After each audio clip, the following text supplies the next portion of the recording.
This channel does not promote any violent, harmful, or illegal activities. All content provided by this channel is meant for an educational purpose only.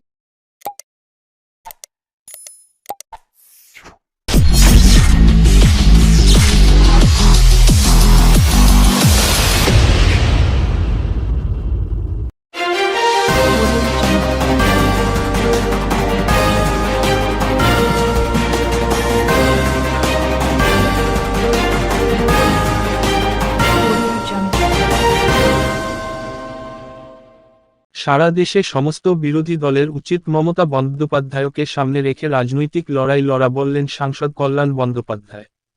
এদিন Serampore RMS ময়দানে অনুষ্ঠিত হয় তৃণমূল কংগ্রেসের সমস্ত শাখা সংগঠনের উদ্যোগে রক্তদান শিবির।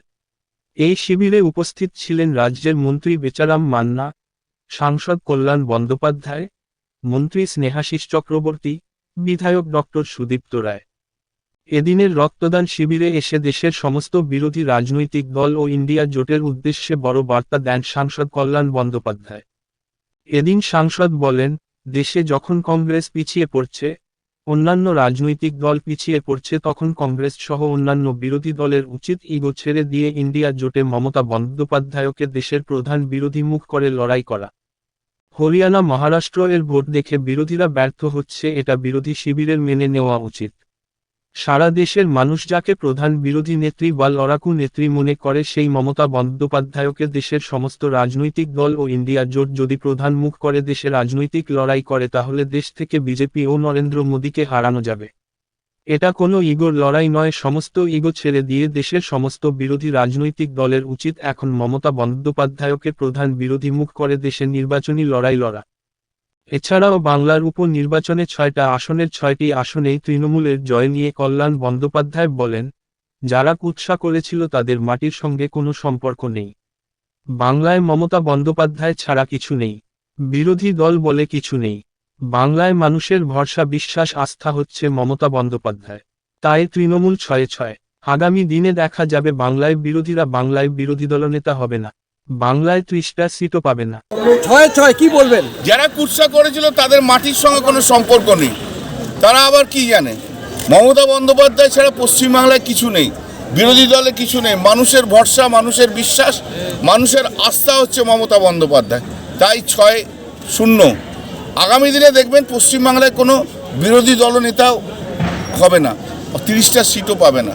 তবে এর সঙ্গে আমার একটা কথা আছে, যখন সারা ভারতবর্ষব্যাপী কংগ্রেস যখন পিছিয়ে পড়ছে, যারা অন্যান্য রাজনৈতিক দল, বিরোধী দল যখন পিছিয়ে পড়ছে, তখন তাদের ইগো ছেড়ে দিয়ে, তাদের সমস্ত কিছু ছেড়ে দিয়ে, তাদের দলের অস্তিত্ব রেখে ইন্ডিয়া জোট হিসেবে, সমস্ত বিরোধী দলের জোট হিসেবে, জোটের নেত্রী হিসেবে মমতা বন্দ্যোপাধ্যায়কে সামনে নিয়ে আসা উচিত এবং সামনে নিয়ে এসে ভারতবর্ষের বুকে সেই লড়াইটা লড়া উচিত।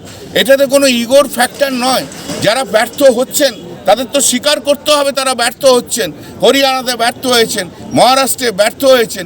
এই ব্যর্থতাগুলোকে মেনে নিতে হবে। তাহলে কে নেতৃত্ব দিতে পারে, কে এগিয়ে যেতে পারে? ভারতবর্ষের মানুষ যাকে নেত্রী হিসেবে মনে করে, যার প্রতিবাদী কণ্ঠস্বর ভারতবর্ষের মানুষের কাছে পৌঁছে যায়, তারা মনে করে যে মমতা বন্দ্যোপাধ্যায়কে নেতৃত্বের সামনে এগিয়ে নিয়ে সমস্ত বিরোধী রাজনৈতিক দল যদি লড়াই করতে পারে, আগামী দিনে নিঃসন্দেহে বিজেপি এবং নরেন্দ্র মোদী হটে যাবে। এ সম্বন্ধে আমার কোনো দ্বিধা নেই।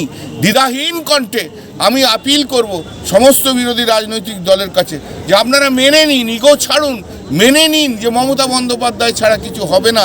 মমতা বন্দ্যোপাধ্যায়কে নিয়ে আগামী দিনে ভারতবর্ষে লড়াই করুন।